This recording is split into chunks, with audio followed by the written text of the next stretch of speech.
Welcome to When Good Things Happen, where our mission is to inspire people to discover and learn about all the things that can really make the golden years the very best of your life and share a few financial ideas to help you make your vision for retirement a reality. Host Tom Gandolfi is your guide on a how-to adventure to help enhance your retirement lifestyle. Hi, everyone. Welcome to today's episode of When Good Things Happen, and I'm really excited about what we're going to talk about today. As you know by now, my name is Tom, and I'm a financial advisor who works primarily with people who are planning for or in retirement. And without a doubt, the number one thing that people who are retiring say they want to do with their time is spend some time seeing the world. They want to travel. They want to get out and do things. And unfortunately, the last 12 months or so has been a bit challenging, and it looks like we're kind of starting to turn the corner a little bit. And I thought it would be a great time to talk a little bit about travel, to try to give you some ideas about where you want to go and what plans you want to make for the future so you can really get out there and have a great time. I've brought in today a guest that I'm really excited about. His name is Howard Moses, and he is the owner of the Cruise and Vacation Authority. He's a travel expert, and we're going to spend a little bit of time talking to him about great things that you might want to consider doing and how you can go about setting up some plans for the future. So, Howard, how are you? I'm good. Thanks for having me. Absolutely. Thanks for coming in. So, obviously, the last 12 months or so has been a little bit of a challenge for all of us as we try to get out in the world and see new things. And how do you see that changing? Yeah, no doubt. It's been a tough time, although we've been through tough times before. We've been through a couple of Gulf Wars and, of course, 9/11. And everybody was worried then about what would happen. And this has certainly been more arduous and longer, but we're very happy to report that it feels like the tide is turning and folks are now looking past their backyard and they're tired of going to grandma's house and they want to go do something a little bit more exciting. Yeah, the people are getting a little tired of staying within their four walls, aren't they? They want to get out and see the world a little bit again. Absolutely. And, you know, I'm like everybody else. I've got a trip coming up to Europe in the fall, and I'm really excited about that, I have to say. Good for you. So when people are talking to you about travel, what kind of things are they looking at doing? Are they taking bigger trips, smaller trips, all kinds of trips? What's going on? Yeah, so it's interesting that there's a real breakdown in demographics where the folks who are taking the sort of less expensive, 4 or 5 night or 7 night cruise, those people have been a little bit slow coming back to the marketplace. What we're finding is that folks who are looking to do more extensive trips in Europe or Asia or the South Pacific, and who have some money to spend and they may have been sitting on that money for a while, those people are coming out of the woodwork. And we're booking lots of $5,000 and $10,000 and $20,000 trips. We booked a $165,000 world cruise last week. And so these folks are really tired of being at home, even though I'm sure they live in really nice homes, and they're ready to get out and see the world. That's great. I'm sure probably everyone listening is going, well, yeah, I'd like to take a $165,000 world cruise as well. That sounds like a great trip. But so are there any, destinations that people are sort of drifting towards? Are they staying in the country? Are they going abroad? What's kind of going on there? Yeah, it's everything. We have folks who are looking to go to Asia, folks who are going to South America. One of the more interesting things is the growth in the U.S. There's still a lot of people who they might be willing to get on a plane, but they're not really ready to fly halfway around the world. So there's been huge growth in river cruises on the Mississippi, on the Columbia River in Oregon, at the Great Lakes and the eastern coast of the United States, sort of running up and down the East Coast. So, and that's been a particularly exciting destination for retirees who may not want to, like I said, take that big first step. Yeah, that's pretty interesting. I haven't really looked into or heard of those types of cruises before. Can you share a little bit more about how long they last, a little detail about the destinations themselves? Sure. So the Columbia River leaves from Portland, Oregon, and it goes up and comes back. You go to Astoria and some really just very places you might not normally think about going. I did a riverboat cruise on the Mississippi from Memphis to New Orleans a couple of years ago. And yeah, I grew up in the South. I'm a good old Southern boy, and I thought, boy, this is going to be really boring, but I was hosting a group, so I had to go.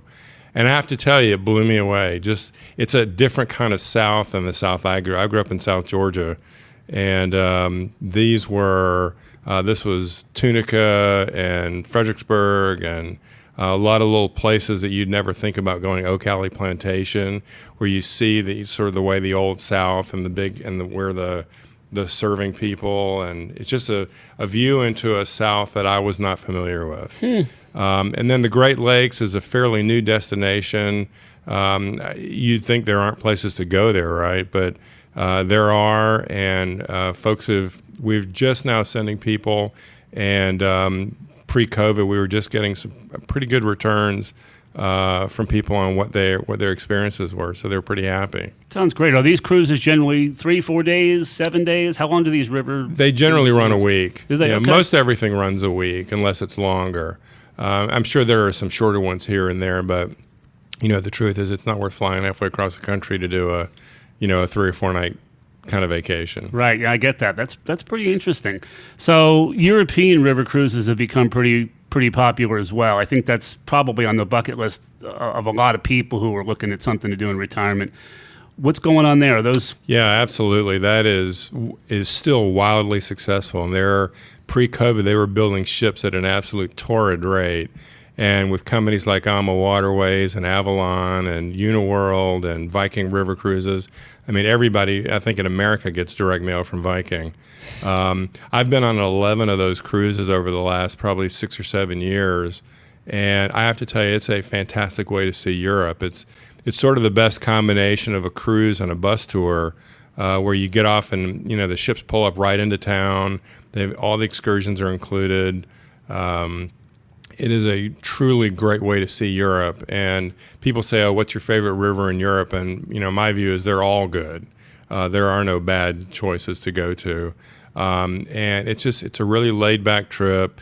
The riverboats sleep between 150 and 175 people, so it's a really intimate experience.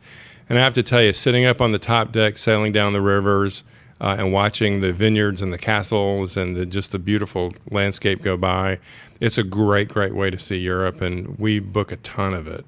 That's great. Are they sailing? Have they started sailing again? Yeah, they're just getting going. The season doesn't really start until May, late April or May anyway, but they're booking people, and right now they're following the CDC protocols, and their occupancy is going to be like 50%. So you have a boat that's, usually holds 170, 180 people. Now is going to have, 60 or 70, something like that. So it'll be a pretty laid-back experience, I think, for everybody. Yeah, I think I've talked to some folks in the past that have taken a sort of a holiday European river cruise, gone through Christmas markets and so forth.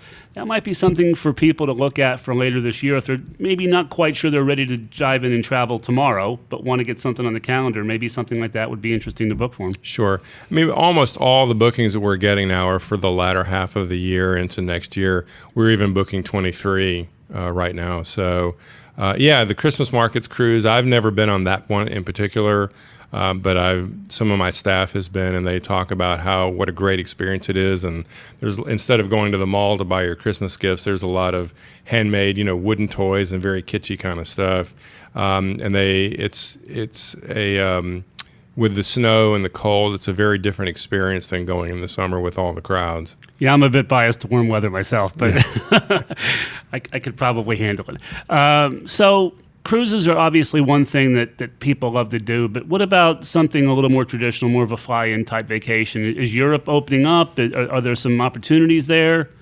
I would say there are. Like we work with the specialty hotel groups all around Europe, all around the world, but specifically in Europe, that have a lot of value-added amenities, and we're beginning to book a lot of what we refer to as FIT travel, which is, hey, I want to go to spend 4 nights in Paris and then 3 nights in Amsterdam and 3 nights in Barcelona. Can you help me put that together?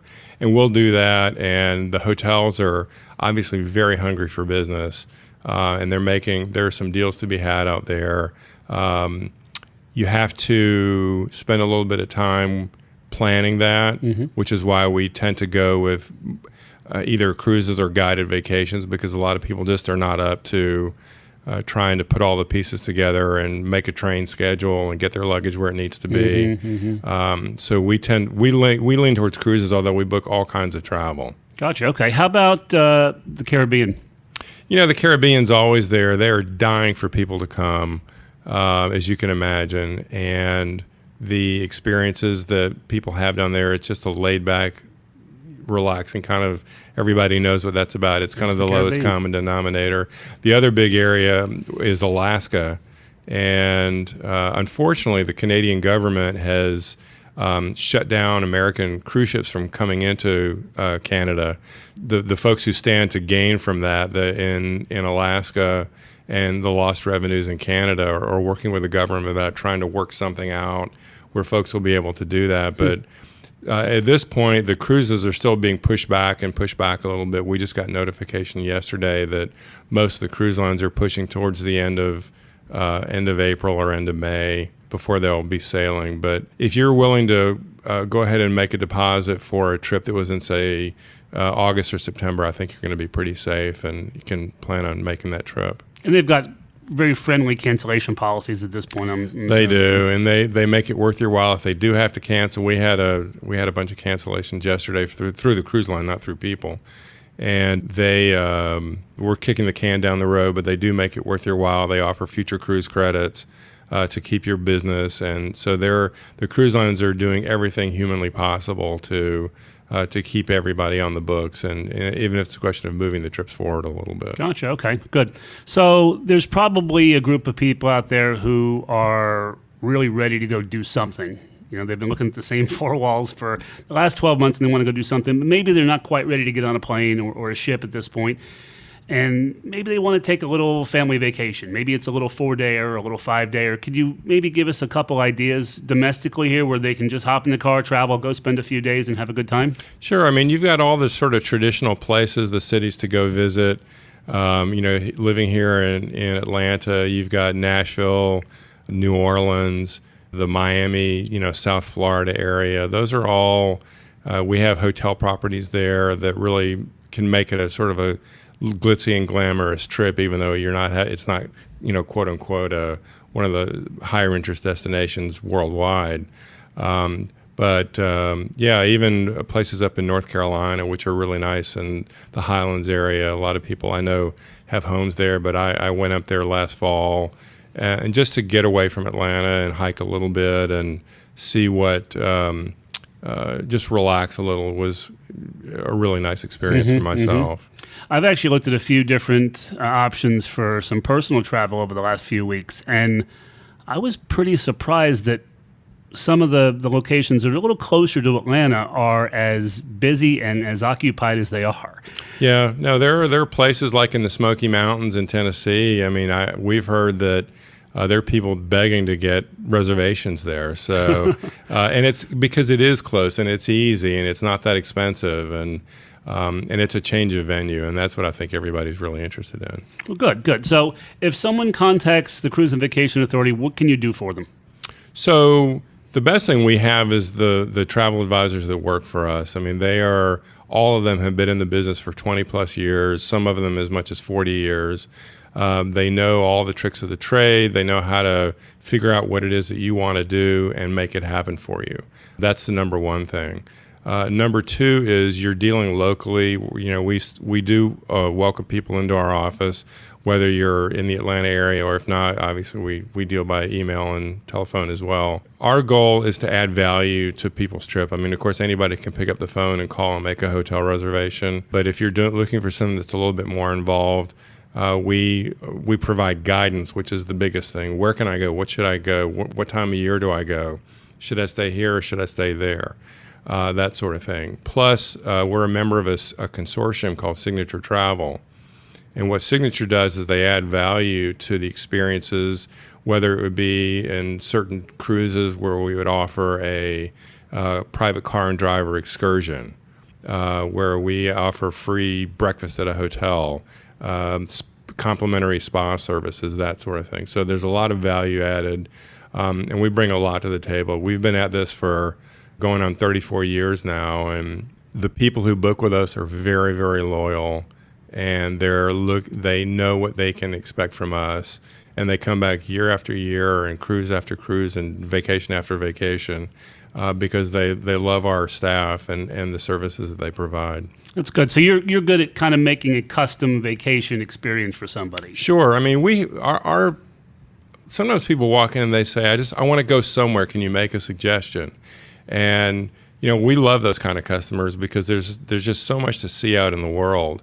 And a great example of that last year, we had somebody walk in and they said we want to go somewhere warm, but we want to do something adventurous. And so that's not really the Caribbean. The Caribbean's a more laid back sort of place.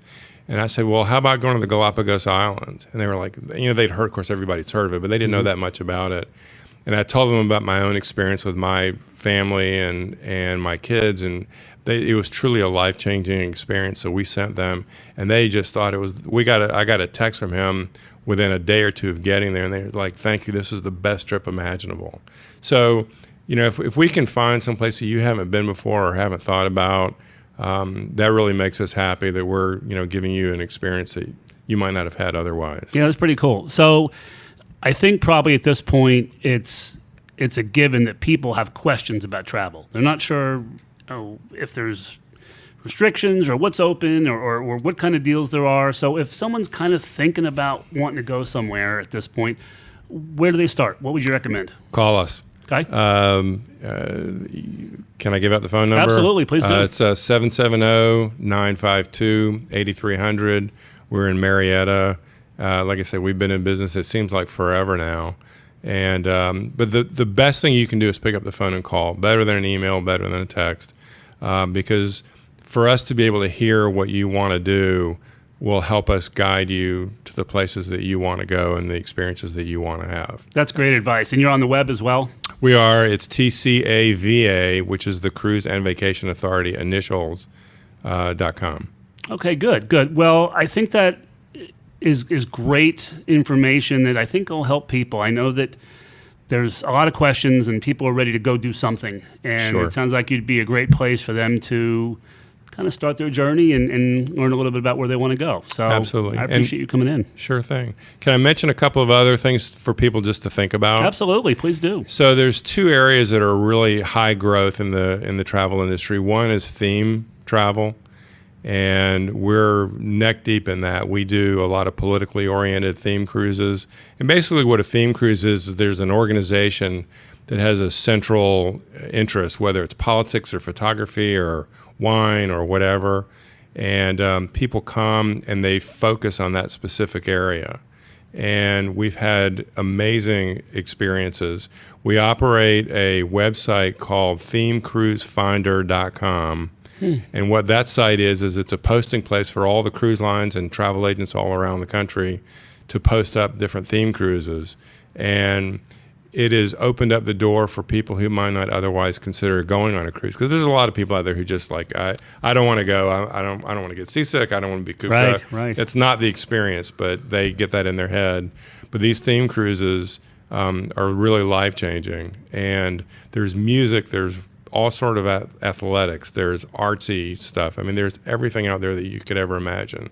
So if you're interested in something, look on the internet, type cruise after that, whether it's running or photography or whatever, and you'll see something generally pop up and somebody's got some kind of themed event. And that's a way to sort of combine your interest and your passion with travel. Yeah, you bring people together with common interests and Exactly. go enjoy time together. That's My pretty mom awesome. went on a 1950s rock and roll cruise, and she's pushing 80. And that was the music that she was a teenager to. Yeah. And she went by herself, and she was really nervous. And she had such an amazing experience. She's been back like 3 times. There's a whole little group of people who come together, and they hang out on the whole trip. The 50s groupies. Exactly. It's not my music, but she loves it. Yeah. And they dance, and the bands come who made that music, and those who are still alive, and they have. It's just a great experience. The other thing that is something that's really, really new in the travel industry is expedition cruising, and this is a whole new class of cruising that's most people aren't familiar with. What really separates them is the size of the ships. Most of these are vessels that sleep between 50 and maybe 200 people, but it's where they go that's really amazing. The biggest places they go are Antarctica, the Arctic, maybe the Amazon River. And the interesting thing about them is with a ship that only sleeps 100 people, you can go and you pull right in and you're right in the middle of everything. And whether it's the Galapagos, which they only even allow ships that don't sleep more than 100 people. Wow, didn't know that. So they're very, very unique experiences. They're not inexpensive traditionally, but there's all brand new ships being built in this marketplace, and literally every cruise line is jumping into the expedition cruise market. And so we started up a website. It's called Expedition Cruise Finder. And it's all about locating these cruises in unusual destinations and all the different experiences. And there are tons and tons of ships. We have people loading the ship information on the website still. And there's over 600 different ships like this that are out in the marketplace. So that sounds awesome. It I is. hope people go check that out. I'm going to go check it out myself. Especially for people who are retired, who have time. Absolutely. They're longer trips, no doubt. I mean, to go to Antarctica. But when you look at the videos of the experiences that people have there, it's really amazing and again, life-changing. Yeah, that's really interesting. I'm going to check that out myself. Thanks for sharing. Sure I thing. appreciate it. Anything else our listeners maybe should know about? Are there great deals out there right now? How do they go about getting any of those? So oddly enough, there are not great deals out there. The higher-end cabins, suites, veranda cabins are booking out sometimes 2 years in advance because people have been so cooped up for all the reasons we discussed. So make your reservations. So yeah, we tell people, go ahead. I mean, the deposits are refundable, and there's no reason to wait. And we find that a lot of people who are getting a little bit older and up in years, the clock is ticking on you being able to travel. My dad is a perfect example. He's 83 years old. He has COPD and mild emphysema, and he can barely walk to the mailbox now. So he said his greatest regret is not traveling more. And he's traveled a lot in his life. But whether it's a financial situation or medical situation or whatever that may stop people from being able to travel, there's a lot of regret there. We get people to go ahead and make that trip. Travel. If you're doing multi-generational travel and and the grandparents want to travel with their kids and the grandkids, do it. Don't wait, because once that opportunity passes for you, then that's the end of the road, and you can't do that anymore. That's great advice, and really that's how I approach conversations with my clients too, from a financial perspective. And we're here for a period of time, and we're not quite sure how long that's going to be. And if there are things on your list that you want to do, you need to get out and do them. And thankfully, it looks like we're in a situation where we're going to be able to do that moving forward. And I think that's great advice. So if any of you are out there and you're thinking about doing some travel and you're not quite sure what you want to do or where you want to go, certainly you can contact Howard at the Cruise and Vacation Authority, and he'll help guide you in the right direction. But along those lines, you're probably thinking, well, all this travel sounds great, and I want to go here and I want to go there, but I'm retired and I don't have as much income as I used to have, and I'm kind of worried about my investments or my budget. I get it, and I hear you, and you're probably wondering, well, how do I do this? Like most everything else, things that you don't plan for sometimes don't happen. So if you want to live an active lifestyle in retirement, and travel is one of the things you've got sort of on your bucket list, and you want to go to Europe or Asia or Australia, or maybe it's the Grand Canyon or the Redwoods in California, whatever it may happen to be, whatever things you have on your list, I really, really encourage you and everyone that I work with to get out and do those things. And the way to make them happen is to plan for it. And there are things that we have in our financial lives that are going to be there. We pay property taxes. We're going to have an electric bill. We're going to have phone bills. And all of those things are things that we account for when we consider our retirement spending. Well, travel is one of those things that you should consider if it's really high on your list of things to do. So the way to make things like this happen are to plan for them, build them into your budget. Inevitably, what will happen if you don't is life will get in the way. And life getting in the way means your schedule gets tied up, you make other commitments, maybe your investments don't perform as well as you'd like them to, maybe your air conditioning at your home goes out and you don't feel like you've got the money to travel. If you build a budget in to take care of whatever it is that's important to you, in today's case we're talking about travel, you can make those things happen.